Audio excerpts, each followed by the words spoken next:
Good morning students. आज हम जो है बात करेंगे क्लास 12th की फिजिक्स के बारे में। इसका टॉपिक है expression for the energy in a capacitor. तो सबसे पहले हम बात करते हैं कि कैपेसिटर क्या होता है। तो आपको ये पता ही है कि कैपेसिटर एक एनर्जी स्टोर डिवाइस है जो अपने अंदर जो होता है वो एनर्जी को स्टोर करता है, वो एनर्जी को स्टोर करता है। इसमें क्या होता है, इसमें एक प्लेट से दूसरे प्लेट की ओर जो है चार्ज ट्रांसफ़र होता है, और चार्ज ट्रांसफ़र होने के बाद में जो है क्या होता है, जब चार्ज ट्रांसफ़र होगा तो उसमें कुछ ना कुछ एक्सटर्नल वर्क होता है, और एक्सटर्नल वर्क जो होता है वो जो है पोटेंशियल एनर्जी के रूप में, पोटेंशियल एनर्जी की फॉर्म पे जो होता है वो क्या होता है, कैपेसिटर में जो है स्टोर होता रहता है। और जब ये जो चार्ज जो होता है पोटेंशियल एनर्जी के रूप फॉर्म में क्या होता है, स्टोर्ड होता रहता है। स्टोर्ड होने के बाद में जो है जब कैपेसिटर डिस्चार्ज कैपेसिटर जो डिस्चार्ज हो जाता है, इसके बाद में जो है बैटरी जो होती है, बैटरी क्या करती है, बैटरी जो पोटेंशियल एनर्जी को स्टोर किया है इसको जो है एक्सटर्नल वर्क के, जब हम एक्सटर्नल वर्क करते हैं तो उस प्रोसेस के लिए जो है ये जो है इलेक्ट्रिक केमिकल एनर्जी को जो है दे देती है। अब हम बात करेंगे कि इसकी हमें जो है क्या करना है, इसकी हमें जो है जो हमने अभी आपको बताई थी कि एनर्जी जो स्टोर्ड की है उस एनर्जी को जो है जो वर्क किया है वो एनर्जी के स्टोर्ड के रूप में है, तो उस वर्क को हम फाइंड आउट करेंगे। तो फाइंड आउट करने के लिए हमने क्या किया, फाइंड आउट करने के लिए हमने एक कैपेसिटर लिया है जिसमें हमने पहले लिया है कि दोनों प्लेटें हमारी अनचार्ज में। अब हमने क्या किया, हमने सपोज किया कि प्लेट ए पर क्यू डैश प्लस का चार्ज है और दूसरा जो आपकी प्लेट है माइनस क्यू डैश, जो आपकी प्लेट बी है इस पर माइनस क्यू डैश का, क्योंकि इस पर पॉजिटिव है तो ये प्लस का हो गया, और ये नेगेटिव है तो ये माइनस क्यू डैश इस पर चार्ज हो गया। अब आपको पता है कि चार्ज फ्लो जो होता है वो आपका जो है लो पोटेंशियल से हायर पोटेंशियल की ओर जो होता है फ्लो होता है। तो जो है यानी माइनस से प्लस की ओर जो है चार्ज क्या हो रहा है, चार्ज जो है फ्लो हो रहा है। और चार्ज फ्लो होने के बाद में जो है जब चार्ज फ्लो होगा तो कोई ना कोई जो है वर्क होगा। अब इसने जो है हमने जो है देखा जो है कि चार्ज जो फ्लो हुआ उसमें जो है एक अमाउंट हमने जो है बहुत स्मॉल अमाउंट जो है हमने डी क्यू डैश लिया है यहाँ पर जो है डी क्यू डैश। और डी क्यू डैश जब यहाँ से चार्ज फ्लो हो रहा है तो इसमें कुछ ना कुछ तो कमी आएगी, तो हमने क्यू डैश अब यहाँ माइनस हमने कर दिया minus D Q dash, minus D Q dash. तो आपको जो है और ये तो हमने क्या किया, consider a capacitor of capacitance initially its two plates are uncharged. इन्हें स्टार्टिंग में क्या लिया, स्टार्टिंग में हमने लिया दोनों प्लेट हमारी क्या है, अनचार्ज है, और हमारा चार्ज जो है अब इसमें जो है कह रहे हैं the positive charge is transferred from to plate B to plate A. अभी हमने पहले बता चुके हैं कि जिसका पोटेंशियल हाई होगा, जिस प्लेट का पोटेंशियल लो होगा, उस लो पोटेंशियल से हाई पोटेंशियल की ओर जो होगा वो चार्ज क्या होगा, चार्ज फ्लो होगा। अब हमने क्या, जब चार्ज फ्लो होगा तो हमने जो है चार्ज फ्लो होने के बाद में जो है हमने क्या किया कि जो है अब आप ये कहेंगे ये सेकंड फिगर काय का है, सेकंड फिगर जो है वो आपका जो है ये इलेक्ट्रिकल लाइंस जो होती हैं, इलेक्ट्रिकल फोर्स की लाइंस जो होती हैं उसके लिए है। और ये हमने ये इसमें दिखाया है कि एक कैपेसिटर में जो आपका कैपेसिटर है उसमें एनर्जी जो होती है कैसे स्टोर्ड होती है। हमने जो है दोनों प्लेटों के बीच का हमने क्या निकाल लिया, पोटेंशियल डिफरेंस निकाला। पोटेंशियल डिफरेंस यानी कि B dash is equal Q dash upon C, इसको हमने क्वेश्चन नंबर फर्स्ट मान लिया। अब हमने क्या किया, अब हमने जो है जो अभी हमने आपको चार्ज बताया था हमने क्या किया, suppose a small additional charge D Q B transferred from plate B to A, मानी बी से ए की ओर जो है क्या हुआ, बी से ए की ओर जो है ट्रांसफर हुआ। तो हमने क्या किया, अब उसमें वर्क डन कितना हुआ, उसमें जो है वर्क कितना हुआ, तो D W is equal to B dash into D Q dash. अब हमने क्या किया, इक्वेशन फर्स्ट से जो है डी डब्ल्यू निकालने के लिए जो बी डैश की वैल्यू थी क्यू डैश अपॉन सी वो हमने यहाँ पर पुट कर दी, Q dash upon C into D Q dash, इसको हमने इक्वेशन नंबर थर्ड मान लिया। टोटल वर्क निकालने के लिए कि टोटल वर्क कितना हुआ, तो हमने जो है इसको क्या किया, इस इक्वेशन यानी जो है जो आपकी इक्वेशन थर्ड है इसको इंटीग्रेट कर दिया। इंटीग्रेट जब आप करेंगे इस इक्वेशन के लिए जो है तो आप यहाँ देखेंगे integration D W is equal, इसकी जो लिमिट है क्योंकि 0 to Q into Q dash upon C into D Q dash, तो आप देखेंगे डी डब्ल्यू का क्या होता है, डब्ल्यू होता है। और इसके बाद में जो है 1/c हमारा क्या है, कांस्टेंट है, 0 to q into Q dash into D Q dash. तो W is equal 1/c, Q dash का जब हम इंटीग्रेशन करेंगे तो हमारे कितना आएगा, क्यू डैश स्क्वायर अपॉन 2। और जो हमारी लिमिट आएगी, लिमिट जो आपकी अभी दे रखी है 0 to q, अब हमने क्या किया, w is equal 1/2c upper limit Q dash square minus 0। तो क्यू डैश स्क्वायर में से 0 माइनस हुआ तो कितना आया, ये आपका आया क्यू स्क्वायर। तो w is equal 1/2c into Q square. आप पहले पढ़ चुके हैं कि आपका फॉर्मूला होता है q is equal to c into B. तो हमने क्या किया, q के प्लेस पर c और b लगा दिया। तो w is equal to 1/2c into C B का होल स्क्वायर। तो यहाँ पे स्क्वायर हटाएंगे तो क्या आएगा, c square into B square. तो c स्क्वायर से स्क्वायर से c कैंसिल हो जाएगा, तो आपका आएगा w is equal 1/2cv square. अभी हमने यहाँ पहले आपको बताया था कि वर्क जो होता है वो पोटेंशियल एनर्जी के रूप में कैपेसिटर्स में क्या हो जाता है, स्टोर्ड हो जाता है। तो यहाँ पर आपका जो है जो वर्क, तो हम यहाँ पे क्या निकालेंगे, पोटेंशियल एनर्जी निकालेंगे, u is equal 1/2cv square.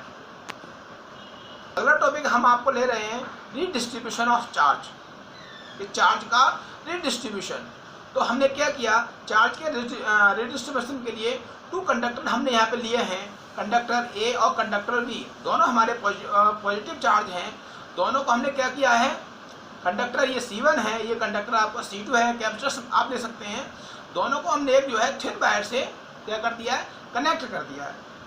तो हमने जो है जब हमने कनेक्ट किया तो हमने ये इसकी थ्योरी लिखी है, consider an insulated conductors A and B of capacitance C1 and C2 carrying of charge Q1 and Q2 respectively and B1 and B2 with their potential।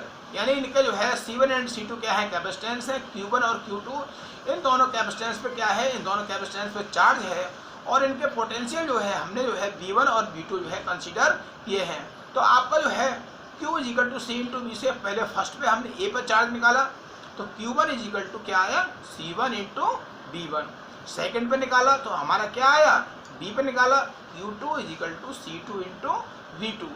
अब जो है अब हमने क्या किया, टोटल चार्ज निकाला। तो टोटल चार्ज निकाल के हमने क्या किया, टोटल चार्ज निकालने के लिए जब कैपेसिटेंस जो होता है वो आपका क्या होता है, आपका हायर पोटेंशियल से चार्ज को क्या करता है, ट्रांसफर करता है, हायर पोटेंशियल से लो पोटेंशियल को ट्रांसफर करता है।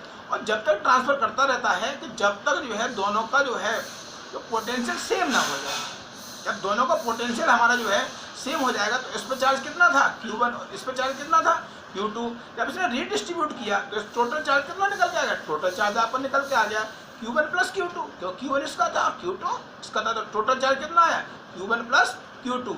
ऐसे ही हमने जो है क्या निकाला, कैपेसिटेंस निकाला। कैपेसिटेंस निकालने के लिए आपको पता ही है कि हमने जो है इन दोनों कंडक्टर्स को क्या किया, एक थिन वायर से जो है जोड़ा है। जब थिन वायर से जोड़ा है तो ये जो है बिल्कुल जो आपका जो है जो चार्ज है, चार्ज के लिए हम इसको नेग्लिजिबल मान सकते हैं, दोनों हमारे पॉजिटिव चार्ज हैं। जब आपको पता है कि पॉजिटिव चार्ज एक्सर्ट्स होते हैं तो इनके बीच की डिस्टेंस इतनी है कि ये जो है इनके बीच की डिस्टेंस इतनी है कि ये एक्सर्ट होंगे पर जो है ये एक दूसरे को टच नहीं करेंगे। जब ये एक दूसरे को टच नहीं करेंगे तो उनके जो कैपेसिटेंस जो होगी, कैपेसिटेंस कितनी हो जाएगी, इसकी C1 है, इसकी C2 है, तो टोटल कैपेसिटेंस निकल के कितनी आएगी, टोटल कैपेसिटेंस आपकी निकल के आएगी C1 प्लस C2, क्योंकि C1 इसकी है और C2 इसकी है, तो C1 प्लस C2। अब हमने क्या निकालना है, पोटेंशियल निकालना है कि इनका पोटेंशियल कितना हुआ। तो total charge upon total capacitance, तो टोटल चार्ज हमारा निकल के कितना आया, Q1 plus Q2 upon C1 plus C2। Total capacitance जो होगा C1 प्लस C2 निकल के आया।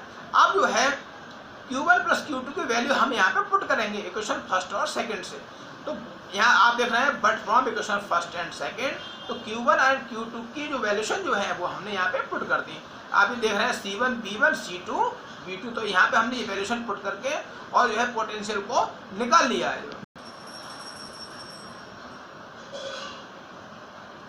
अब after redistribution charges A and B, जब रीडिस्ट्रीब्यूशन हुआ तो पहले पर चार्ज कितना आ गया, Q1 डैश आ गया, और दूसरे पर चार्ज आपका आ गया Q2 डैश आ गया।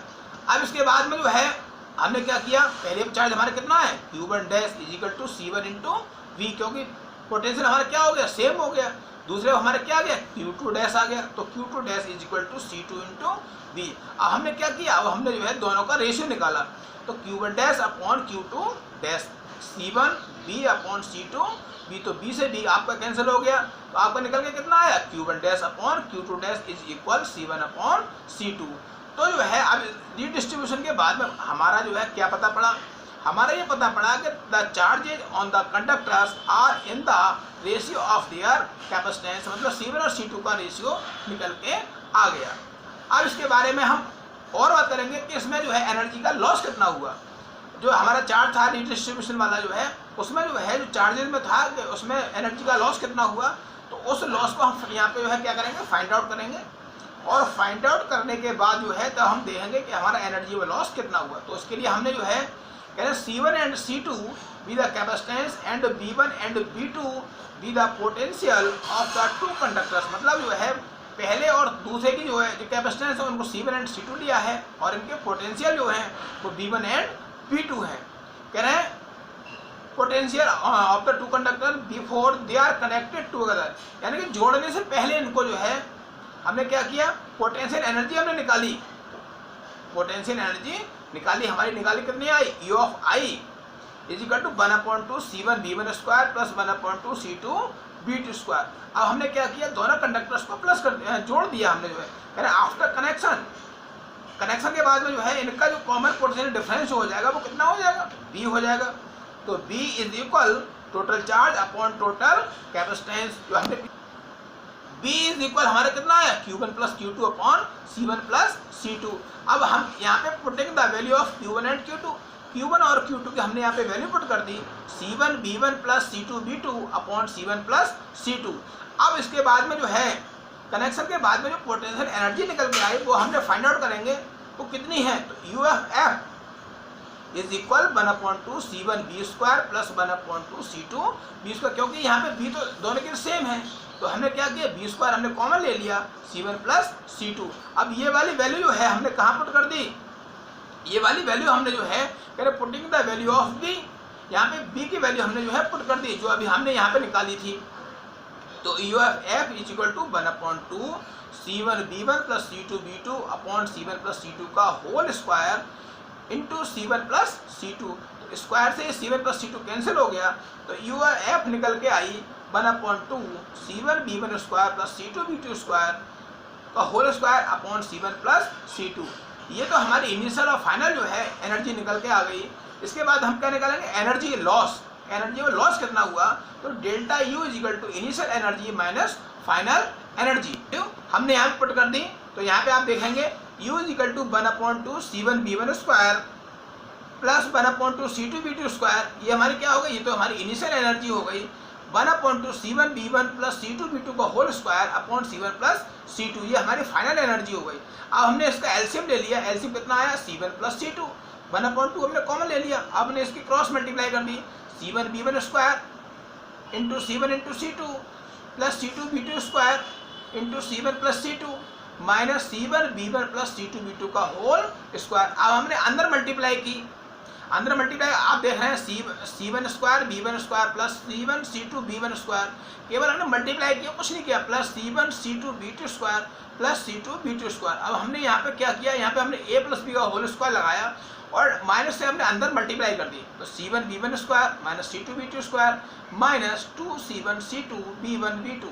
तो यहाँ पे आप देख रहे हैं C1 B1 स्क्वायर कैंसिल हो जाएगा, C2 B2 स्क्वायर ये वाला कैंसिल हो जाएगा, तो जो आपका जो बचेगा 1/2 C1 प्लस C2, आपका यहाँ से बचा C1 C2 B1 square plus C1 C2 B2 square minus 2C1 C2 B1 B2। अब हमने यहाँ पे क्या किया, C1 C2 को हमने कॉमन ले लिया, तो कॉमन निकल के आ गया B1 square plus B2 square minus 2B1 into B2। ये हमारा क्या बन जाएगा, ये हमारा बन जाएगा A माइनस B का होल स्क्वायर। तो आप यहाँ देख सकते हैं जो एनर्जी लॉस जो आपका निकल के आया delta U is equal to C1 C2 B1 minus B2 का होल स्क्वायर, ये वाला आ गया अपॉन 2C1 प्लस C2। तो 16 तक। अब इसके बारे में हम बात करेंगे डाइलेक्ट्रिक। तो डाइलेक्ट्रिक क्या होते हैं, तो इसके बारे में हमने आपको जो है डाइलेक्ट्रिक, वैसे तो जो है आपको इंसुलेटर्स जो होते हैं उनको हम डाइलेक्ट्रिक ही बोलते हैं। तो इसमें हमने आपको डेफिनेशन दे रखी है A dielectric is a substance which does not allow the flow of charge through it, but permits them. They exerts electrostatic force on another through it. It is essential and insulators which can be polarized through small localized displacement of its energy. Energy नहीं, charge है। तो इसमें क्या है, dielectric हम किसको बोलते हैं? डाइलेक्ट्रिक उसको बोलते हैं, हमने आपको पहले बता चुके हैं कि डाइलेक्ट्रिक जस्ट लाइक इंसुलेटर, क्योंकि इंसुलेटर में जो है क्या होता है, इलेक्ट्रिक चार्ज का फ्लो नहीं होता है। इलेक्ट्रिक चार्ज, अब इसमें आप रखें does not allow the flow of charge, यानी जो है चार्ज का फ्लो नहीं होता है, बट इट परमिट, केवल ये परमिशन जो देता है किसको, इलेक्ट्रिसिटी फोर्स के लिए, कह रहे वन अनदर थ्रोट, यानी एक दूसरे से ट्रांसफर होने के लिए, कह रहे it is essentially an insulators, मतलब ये जो है इंसुलेटर की तरह ही वर्क करता है। अब इसके बाद आगे हम बात करेंगे polar and non polar dielectrics. तो पोलर एंड नॉन पोलर जो है डाइलेक्ट्रिक्स क्या होते हैं? कहना the dielectrics made of polar molecules are called polar dielectrics. वो डाइलेक्ट्रिक्स जो कैसे बने होते हैं, जो आपके पोलर मॉलिक्यूल से बने होते हैं, जो पोलर मॉलिक्यूल से बने होते हैं वो हमारे क्या कहलाते हैं, वो हमारे जो है पोलर डाइलेक्ट्रिक कहलाते हैं।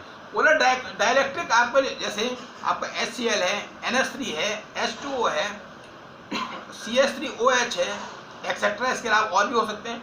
तो इसका मतलब क्या, इसका मतलब यह है ये नॉन सिमेट्रिक फॉर्म में होते हैं। और दूसरा आपका इसमें है the dielectrics made of non polar molecules are the called non polar dielectrics. इसमें पोलर मॉलिक्यूल्स है सिमेट्रिक शेप, इसमें पोलर मॉलिक्यूल्स की जो होगी वो कैसी होगी, सिमेट्रिक शेप होगी। जैसे आपका H2 है, जब आप करेंगे H+H, N2N+N, O2O+O, तो इनकी फॉर्म क्या हो जाएगी, इनकी फॉर्म जो हो जाएगी वो आपकी सिमेट्रिक फॉर्म हो जाएगी। अब इसके बाद में लास्ट में आपका आता है डाइलेक्ट्रिक कांस्टेंट। तो डाइलेक्ट्रिक कांस्टेंट आपको फॉर्मूला दे रखा है K=C/C0।